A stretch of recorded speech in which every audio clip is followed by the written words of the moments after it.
merece toda honra. Es maravilloso poder adorarle y glorificar su nombre. Damos la bienvenida a los que nos visiten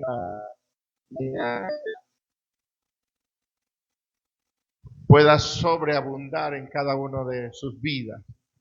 Gloria al nombre de Cristo. Le damos también la bienvenida a la mamá del pastor Heriberto que está con nosotros y a cada uno de los que hoy nos visitan por primera vez. Sean bienvenidos de una manera especial. Nos estamos en el Señor de verles y de tenerles acá.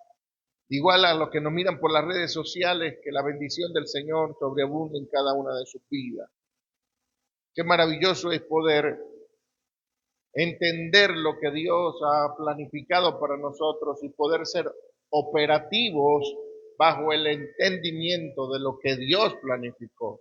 ¿Qué les quiero decir con ser operativos? Es que muchas veces no somos eficaces en el llamado, en lo que Dios ha hecho en nuestras vidas y para lo que Dios nos llamó, nos convertimos en ineficaces por causa de falta de entendimiento. El entendimiento de su palabra y de su llamado produce eficacia, produce dentro de lo que podríamos nosotros llamar al propósito de Dios con nosotros, produce eficiencia. Entonces, hoy quiero hablar específicamente de ese entendimiento que necesitamos todos como iglesia del Señor para poder crecer y desarrollarnos en el llamado, en el ministerio. ¿Sí? Iremos a algo muy particular. Creo que hay un sonido que a algunos le está perturbando. Más bien prestemos poquita atención a lo que la palabra del Señor nos enseña. Lo que yo entiendo va a producir cambios en mi vida. Si hay algo que no comprendo dentro del ámbito personal, no me va a producir cambios. ¿Por qué? Porque no comprendo eso cuando vamos a hacer un cambio acá. Una disculpa para los que están acá presentes. Sí, a ver, 1, 2, 3. Gloria a Dios. Cuando se va.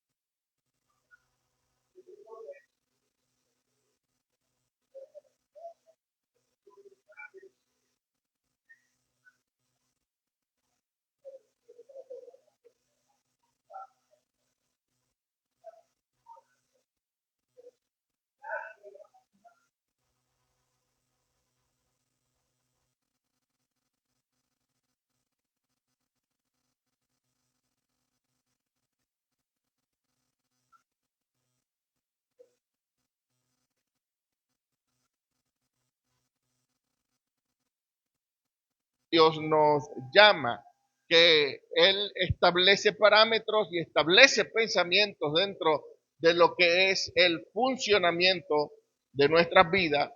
Y cuando entendemos cómo funciona este asunto, entonces nos hacemos eficaces dentro del llamado de Dios. Miremos algo dentro de la palabra del Señor. ¿Qué dice la Biblia en cuanto a esto? Libro de Proverbios, capítulo 4, versículo 7 en adelante, dice, la sabiduría ante todo. Dice, adquiere sabiduría y sobre todo tus posesiones adquiere inteligencia. El proverbista sabe que muchas de las cosas que nosotros anhelamos y queremos tener dentro del ámbito personal es bienes económicos. Yo no sé quién quizás no quiera tener una buena casa, un buen carro, una economía estable.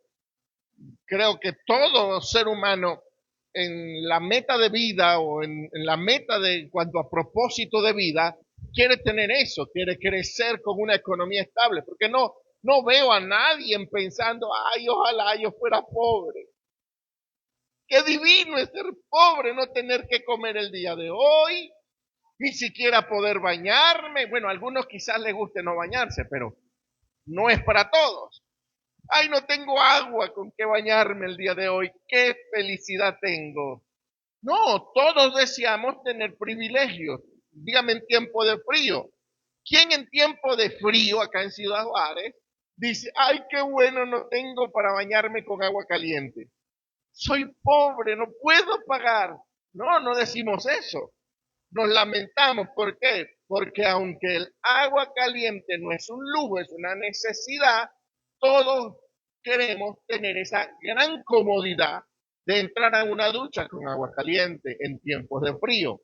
Entrar quizás al refrigerador, abrirlo y ver que hay alimento para la semana y que no le hace falta nada a su familia. Todos pensamos en el beneficio de tener una buena economía, pero el proverbista dice que sobre esa economía estable pide inteligencia, que es mayor que cualquier economía.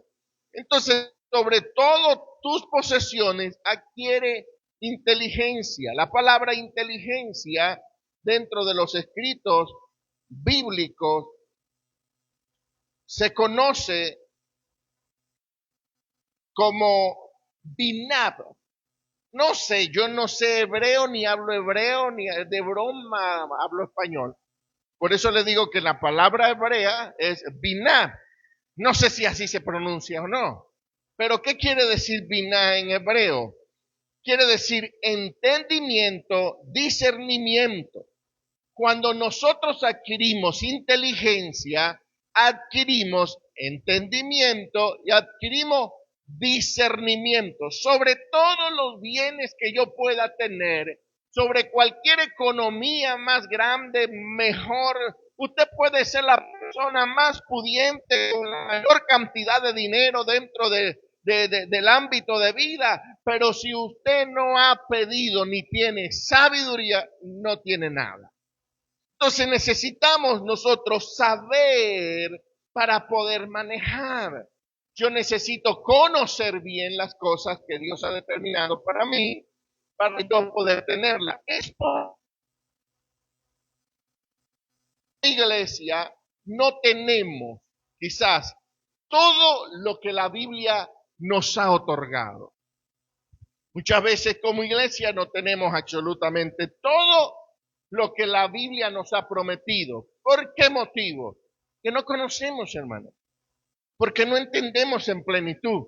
Y yo sé que esto es algo muy común dentro de lo que es el ámbito de ser creyentes en el Señor. Que a veces leemos y no comprendemos. Leemos la Biblia y decimos, ¿por qué no entiendo lo que aquí dice? Más común es aquella gran frase que he escuchado de muchas personas, es que no se me graba, es que no, lo he escuchado, lo he leído, pero no me queda retenido. Pero hay algo que pasa dentro de cada uno de nosotros, que aunque no se nos grabe, aunque no nos quede, el Espíritu siempre estará recordándonos, según lo que la Biblia dice, todas las cosas. En estos días pasó algo muy común. Yo no soy de las personas o de los audio a cada rato de acá del micrófono. Colóqueme en función hermano, por favor. Sí, sí, sí, sí. 1, 2, 3, sí, sí, sí. Ok. Algo que yo no hago como padre, quizás juzguen ustedes en su propia posición, es sentarme con mi hijo y comenzar a decirle, apréndete este versículo, apréndete esto, apréndete aquello. No. Yo lo más que he podido hacer con mi hijo es de que él me escuche en todas o la mayoría de mis predicaciones. Y que todo lo que él pueda preguntar interrogantes, eso sí, yo pueda respondérsela. Pero decirle que me he sentado a darle un estudio bíblico a mi hijo, nunca. Yo nunca me he sentado a darle un estudio bíblico. Pero me comenta él mismo hace el transcurrir de esta semana que pasó. Dice, yo no sé de dónde yo sabía tantas cosas, papá. Me puse a debatir con el salón de clase sobre la gracia, sobre el Espíritu Santo, sobre la Trinidad Divina. Y me dijo tantas temáticas que yo me vi reflejado en él. ¿Cuál fue el motivo por el cual yo me vi reflejado en él? En que todo lo que él decía eran palabras que yo digo. Todas las explicaciones que él le daba a sus compañeros eran las mismas explicaciones que yo daba dentro de los servicios, de los estudios dentro de la iglesia, de las clases que le doy en términos general. No es algo que yo diga, hermano, tengo mucha dedicación con mi hijo para que él sea igual que yo. No, la misma dedicación que yo le presto a mi hijo es la misma dedicación que le presto a la iglesia. No voy a decir que yo no valoro a mi hijo, por supuesto, pero así como valoro a mi hijo, los valoro a ustedes. Y deposito la misma información y me sorprendí, que no debería haberme sorprendido, pero sí me sorprendí en que todo el vocablo, todo el pensamiento, toda la explicación, toda la profundidad que yo pude haber explicado en un momento como el que él se presentó, él lo hizo y debatió de la forma en la que yo hubiese debatido. Por supuesto, le falta mucho más conocimiento, pero ¿a dónde voy yo con esto? Que muchos de los que hoy estamos acá decimos la frase cotidiana y común, no se me graba nada, no entiendo nada, no sé por qué no me queda nada grabado en la mente. Y cuando se enfrenta a una situación como la que se enfrentó mi hijo, fluyen fácilmente las palabras y las explicaciones. ¿Por qué? Porque en su espíritu quedó grabado. Porque hay una marca en su corazón, la cual la hace el Espíritu Santo. Y en ocasiones no nos acordamos de una palabra, o no nos acordamos de un mensaje, o no nos acordamos de algo particular, pero cuando nos enfrentamos a poder expresar el mensaje del Evangelio, comienza esa palabra a fluir sola. ¿Sabe por qué? Porque el Espíritu se va a encargar de que usted tenga algo muy esencial, que es grabada la palabra en el espíritu suyo. Por eso es necesario congregarse, escuchar, leer, prestar atención a lo que la palabra dice, porque cuando yo estoy cotidianamente en ese ámbito, yo me lleno de la abundancia del corazón, habla la boca. Y si en su corazón hay abundancia de la palabra de Dios, lo que usted va a hablar es palabra de Dios.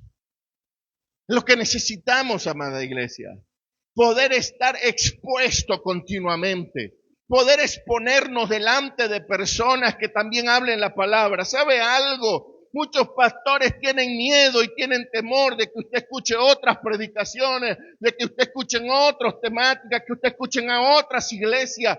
¿Y cuál es el temor? El temor es de que usted se convenza de algo que otros están predicando contrario a lo que predica el pastor de la casa. Y de algo yo puedo decirle a Casa Sesbi, yo estoy seguro que el alimento que usted está recibiendo es un alimento bíblico y que usted se puede exponer delante de cualquier predicador y según lo que usted ha recibido va a juzgar la palabra que va a recibir de afuera. Yo no tengo temor de que usted escuche otros predicadores y si quiere le puedo recomendar unos que otros, de los cuales va a aprender quizás mucho más de lo que yo le estoy enseñando.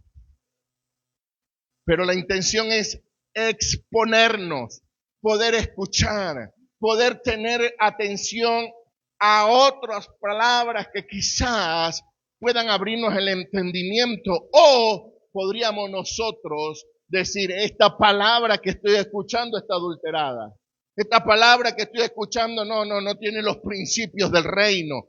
Que podamos nosotros decir, esta palabra que estoy escuchando tiene algo adulterado. Por lo tanto, necesito yo investigar más de las Escrituras para que cualquier adulterio bíblico, cualquier cosa que se adultere dentro de las Escrituras, yo tenga la afinidad escritural para defenderla y para poder plasmar las verdades bíblicas. Gracias, hijo. Dios te bendiga. Entonces, necesitamos nosotros ser entendidos. Cuando nos vamos a las Escrituras, nos vamos a dar cuenta que el entendimiento nos hace crecer. No es tan solo leerla, y esto lo vamos a ver más adelante, no es tan solo leerla, es meditarla, es pensar en ella, Porque cuando nosotros llegamos solamente a leer una porción bíblica, podríamos leer Efesios 4:29 y decir, cuando leemos Efesios 4:29, decimos, ok, lo que el Señor quiere para mi vida es que yo no diga malas palabras. Y punto, cerramos la temática.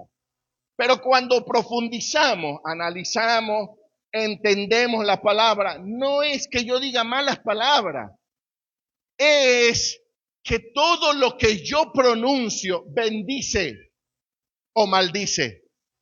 Que todo lo que yo puedo producir con mi boca puede bendecir o puede maldecir. Y cuando hablo todo es todo, hermano. Todo. Cante una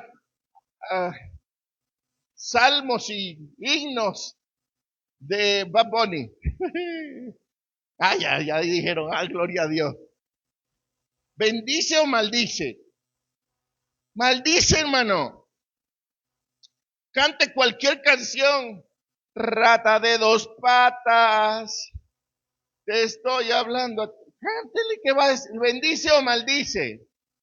Mire, ya está diciendo gloria a Dios la niña. Aleluya. Bendice o maldice.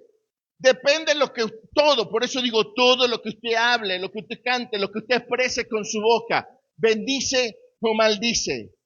Entonces, cuando yo entro en el entendimiento de Efesios 4:29, no voy a decir malas palabras, no, es yo todo lo que voy a decir va a ser bajo el concepto de bendición y no de maldición. Decirle a alguien inútil, maldice. Decirle a alguien retrasado, maldice. Decirle a alguien no tiene sabiduría, entendimiento ni conocimiento, maldice. Decirle a alguien no estás capacitado, maldice.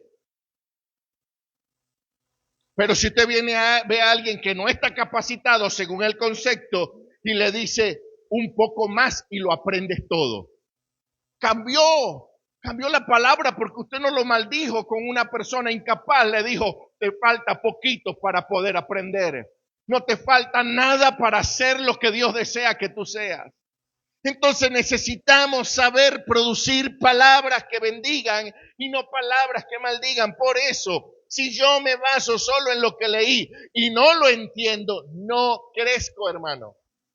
Otro ejemplo, vamos a ver personajes de las historias bíblicas. Si vemos a David como un personaje histórico, podríamos, bajo el conocimiento general, que David fue un rey, que David fue un hombre que gobernó y que pasó por la historia de las Escrituras. Pero cuando analizamos la vida de David, vemos la perfección de la gracia del Señor en un hombre imperfecto, la manifestación de su mano dentro de un hombre que tenía imperfecciones. Entonces nos damos cuenta que Dios no cuenta con gente perfecta, cuenta con gente imperfecta, porque el perfecto dentro de los asuntos de vida va a ser Dios, no nosotros. Entonces nos damos cuenta con Aarón, que aunque Aarón tuvo grandes cantidades de errores, de problemas, hizo una estatua de bronce para que adorara al pueblo de Israel aquella estatua. Con todo y eso, su misericordia se siguió extendiendo sobre Aarón y su gracia siguió siendo expresada por su vida.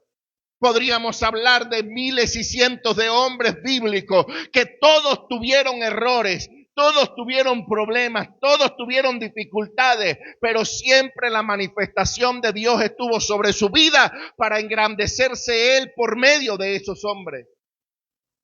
Entonces no es conocer la historia de un personaje bíblico, es saber el propósito de Dios dentro de ese personaje bíblico. Y podríamos hablar de la gracia del Señor.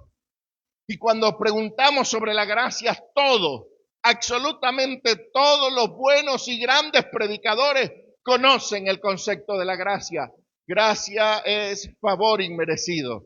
Y hasta ahí nos quedamos con un entendimiento corto y limitado sobre lo que realmente es la gracia. Yo creo que la gracia no puede conceptualizarse simplemente en una frase o en una palabra que se diga es algo que no merecíamos y por su gracia somos salvos. No, la gracia es algo que no se puede generalizar ni encerrar en una sola frase. Cuando entramos en el entendimiento de la gracia, se borran preocupaciones, se borran situaciones difíciles de conciencia, se borran sacrificios y cantidades de cosas que se eliminan cuando entramos realmente en el entendimiento de lo que es la gracia del Señor, de lo que es el favor de Dios para con nosotros. Cuando yo entré en el conocimiento de esa gran verdad de la gracia, me tocó debatir con la religión que estaba en mi mente y con la gracia que se estaba expresando, porque cuando la gracia se expresa,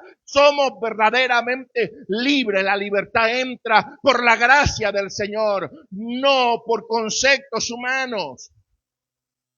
Y lamentablemente, amada iglesia, muchos de los conceptos que nosotros manejamos son conceptos preestablecidos por hombres, predicadores de la historia. Y no estoy diciendo que para el tiempo fue mal, no, sí fue muy bueno, ayudó al crecimiento de la iglesia, tuvo un empuje, pero no lo era todo. Necesitábamos para aquel momento un entendimiento mayor de la gracia del Señor. Por eso los errores del pasado no pueden ser el problema del presente. Tenemos que comenzar a cambiar de los errores del pasado, de los problemas que tuvo la iglesia en la antigüedad. Tenemos que aprender y hoy convertirlo solo en testimonio de vida para poder seguir avanzando. Así que yo no puedo encapsular la gracia en simplemente el regalo que Dios me dio cuando yo no lo merecía. No tan solo es el regalo que Dios te dio, es la libertad que Dios te regaló, es la conciencia libre, es el sacrificio que ya fue establecido para que tú no te sacrificaras. Es la fuerza de Dios dándonos a nosotros cuando ya no teníamos nada. Eso es la gracia. Entonces, entender la gracia con una simple frase sería minimizar el poder de Dios. Creo que no hay un sermón que pueda explicar en una hora la magnitud de la gracia o la maravilla de la gracia sobre la iglesia del Señor. Cristo dice en las Escrituras, Cristo el fin de la ley, tuvo Él que ser el fin de aquella ley que oprimía por causa de conocimiento del pecado. Y cuando viene Cristo dice, yo cumplo, que es lo que dijo en la cruz. Siempre lo he dicho y lo volveré a repetir las veces que sean necesarias. Cuando Cristo muere en la cruz dice, consumado es. La palabra consumado es en el original es tetelestai, que significa yo pago en totalidad. No pagó una mitad, no pagó un cuarto, no pagó algo ínfimo, pequeño. No dijo yo pago una parte y tú pagas la otra. No, Él dijo yo pago en totalidad todo lo que tú tenías que pagar, todo lo que tú tenías que hacer, todo lo que tú tenías que sacrificarte, todo lo que tú tenías que darme. Yo lo estoy pagando acá. ¿Para qué? Para que a partir de ahora yo, haciendo vida dentro de tu vida, no tengas que pagar absolutamente nada. Sería infame, injusto, no sé qué palabra darle, decir que yo tengo que pagarle algo a Dios. Entonces estaríamos exponiendo el sacrificio de Cristo como incompleto, como un sacrificio que no tuvo quizás la totalidad de poder pagar algo para mí, de poder hacer algo en mi vida. A partir del entendimiento de una palabra, entonces yo crezco, hermano. ¿Cuál es mi crecimiento en el Señor?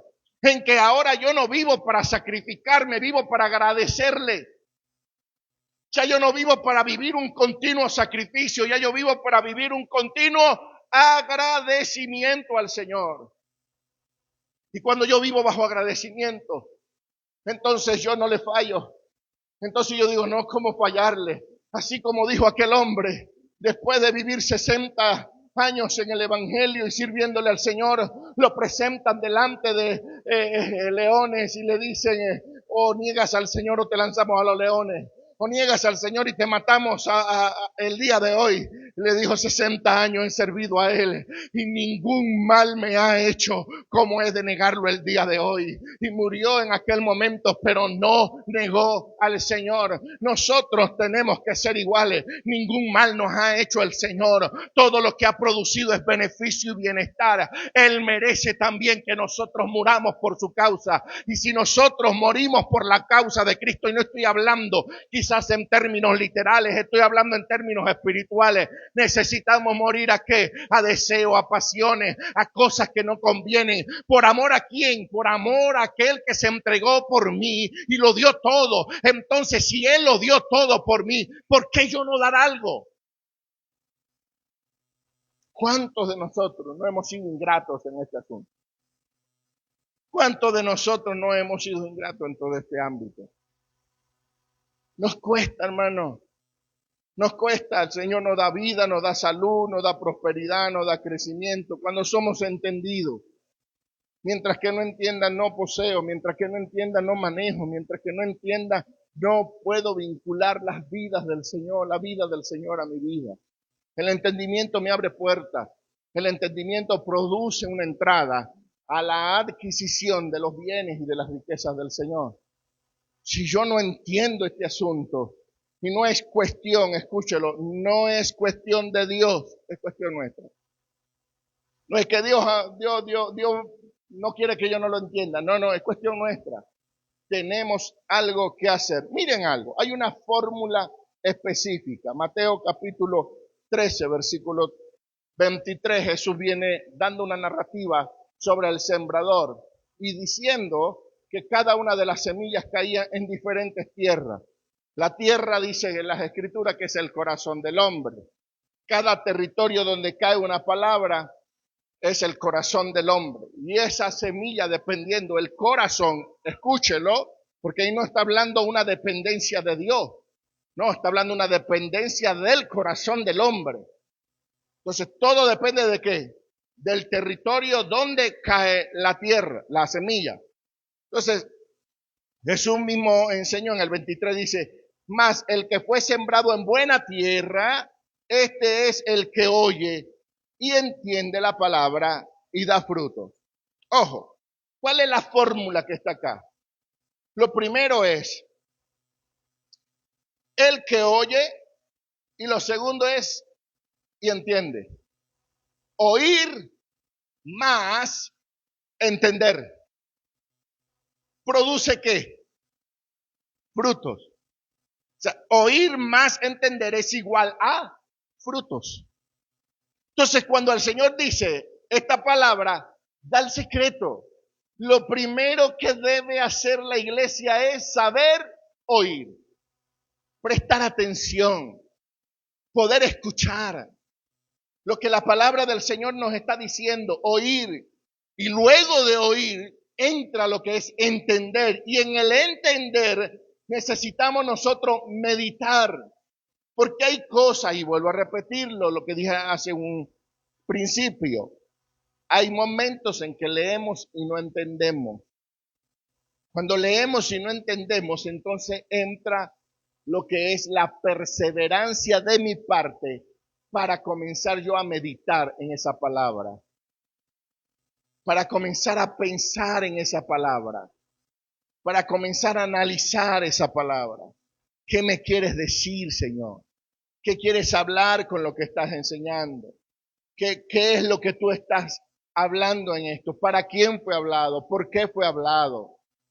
Porque es fácil, hermano, pararse, y se los voy a decir de esta forma. Es fácil pararse acá y dar 4 palabras que quizás caigan en unas que otras personas y ya irnos a la casa. Es fácil.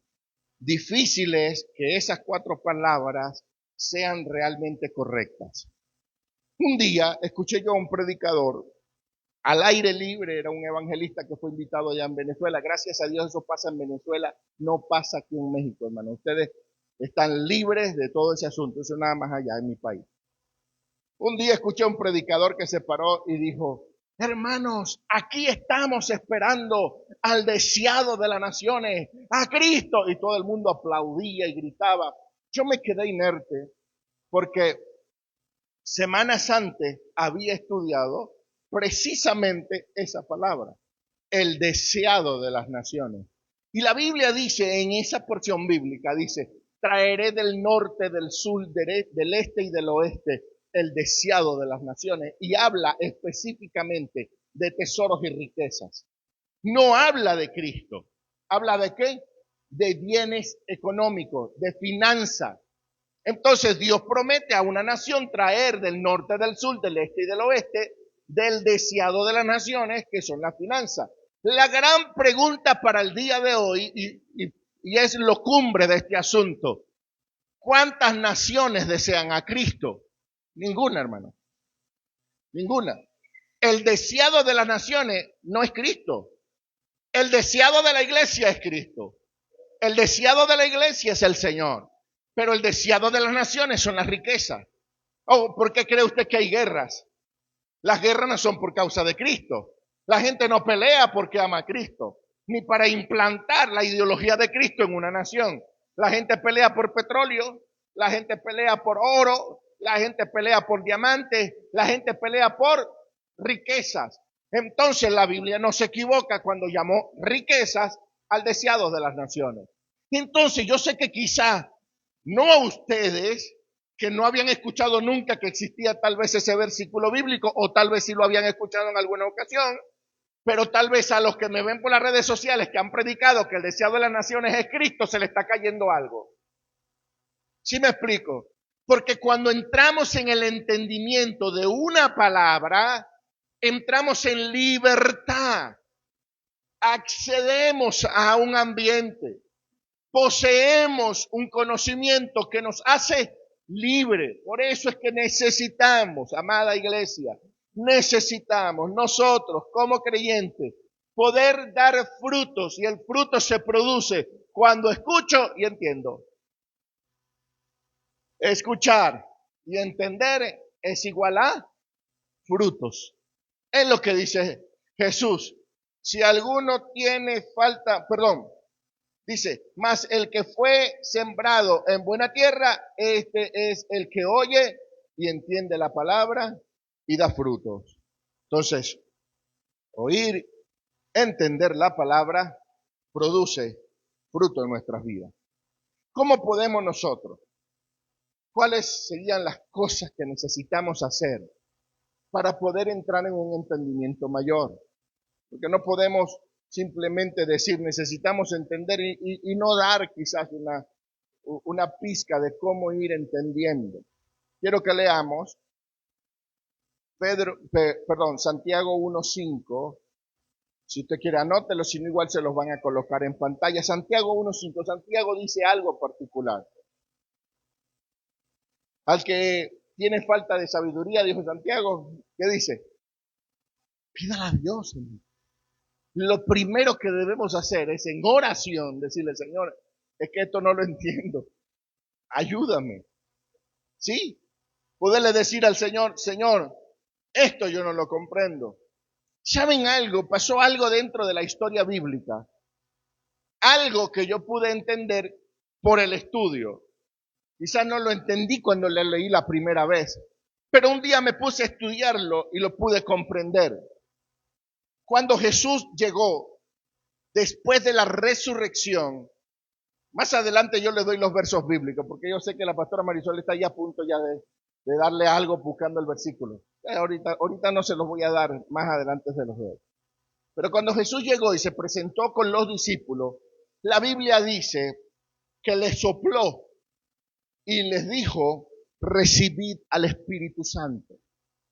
Y entré yo en una paradoja mental, porque el Espíritu Santo, según Jesús, dijo, yo me voy, pero enviaré al Consolador. Y luego dijo, es necesario que yo me vaya, porque si yo no me voy, entonces no viene el Consolador.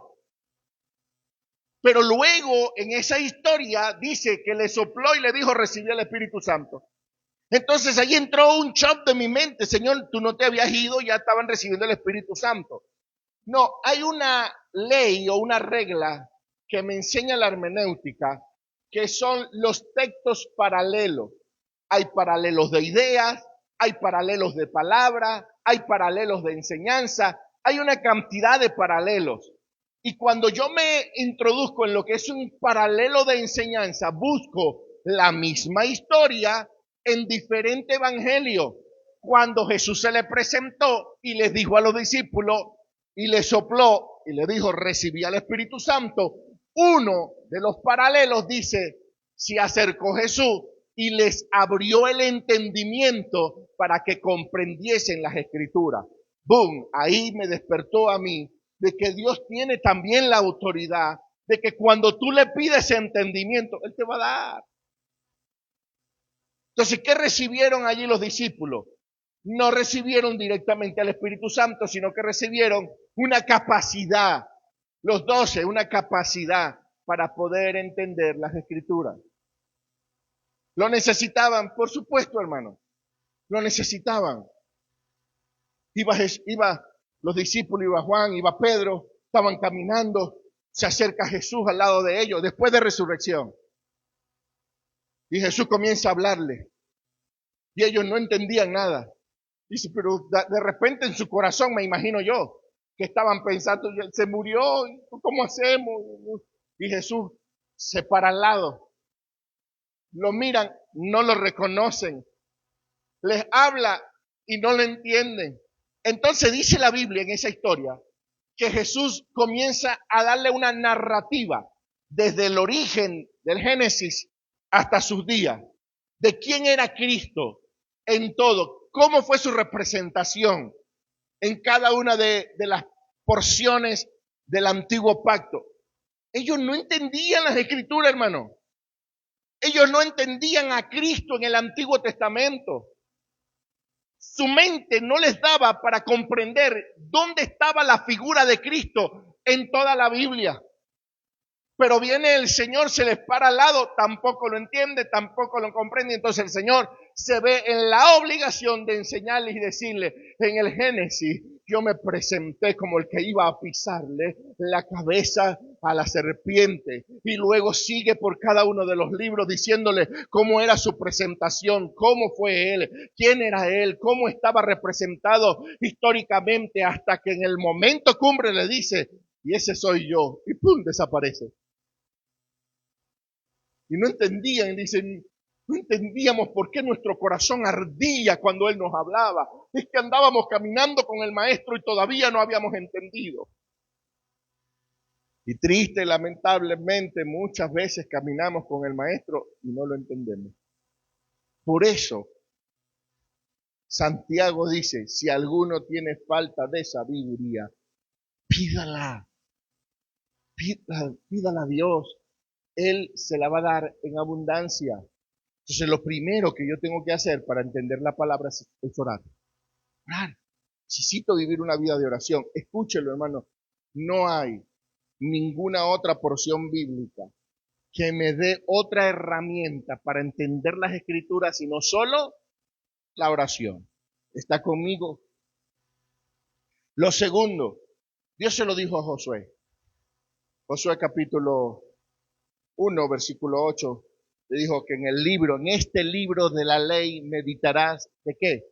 De día y de noche. Y es difícil, hermano, porque de noche dormimos, ¿sí o no? Pero cuando usted tiene una palabra aquí grabada en su mente y meditar, no estamos diciendo que usted se grabe un capítulo completo. Agarre un versículo de la Biblia.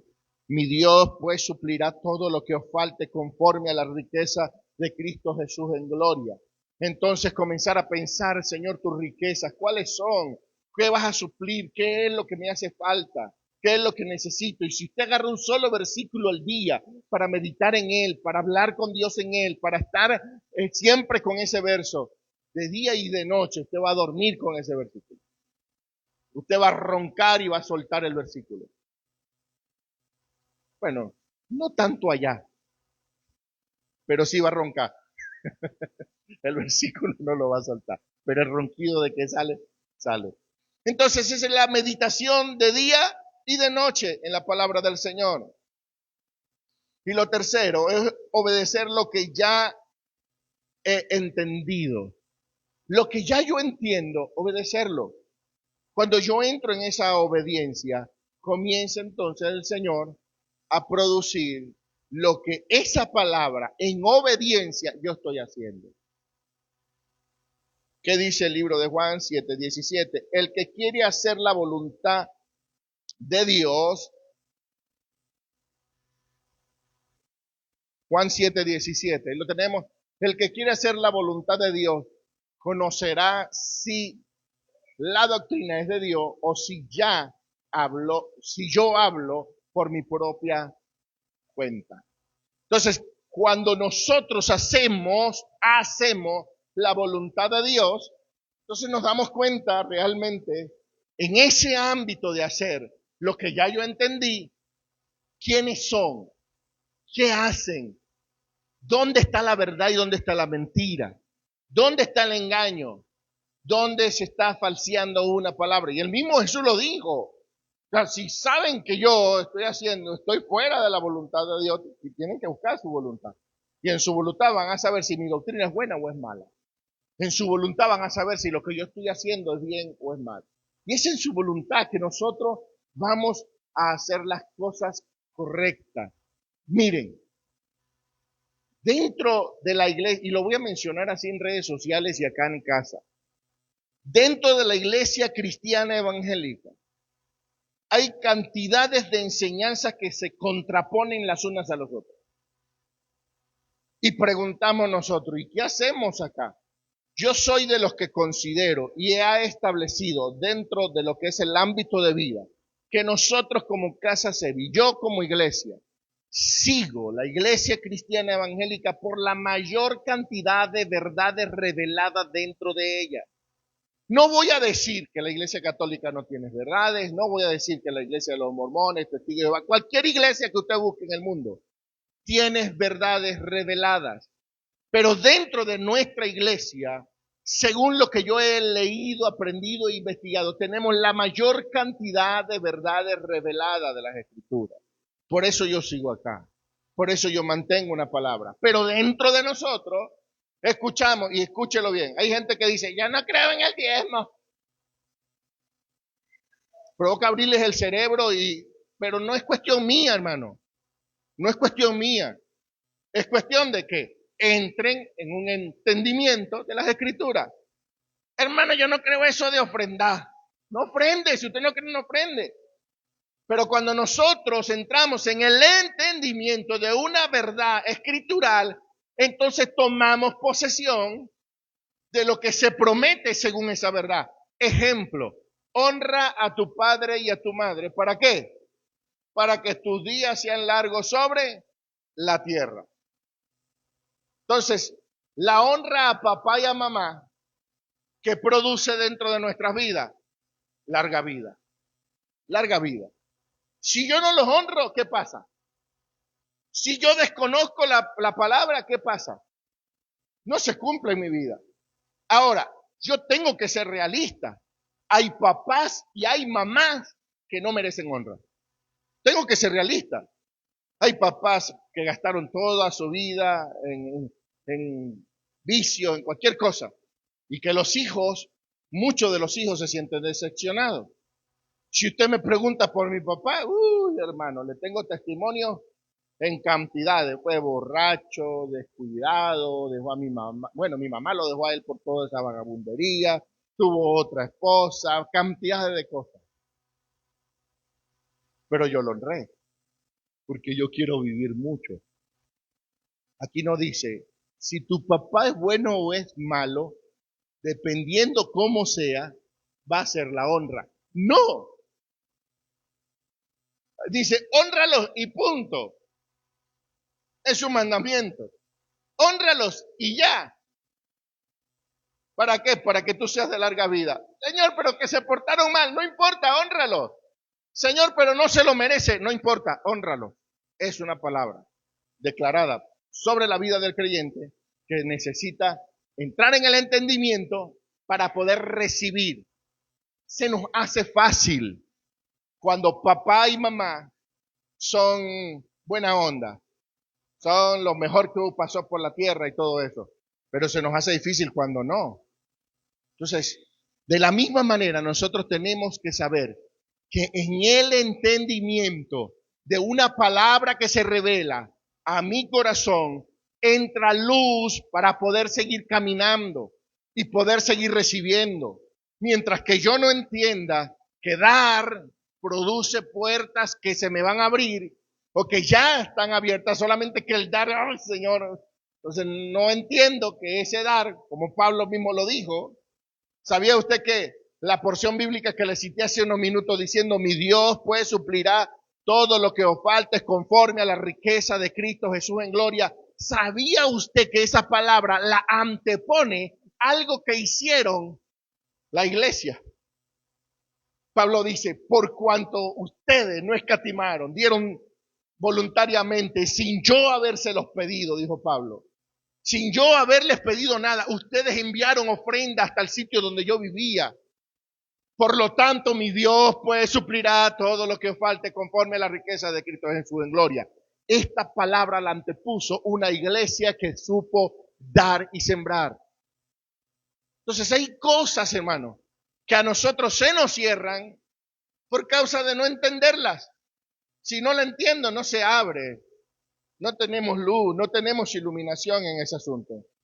El entendimiento convierte la letra en vida. Cuando yo entiendo, la letra se convierte en vida.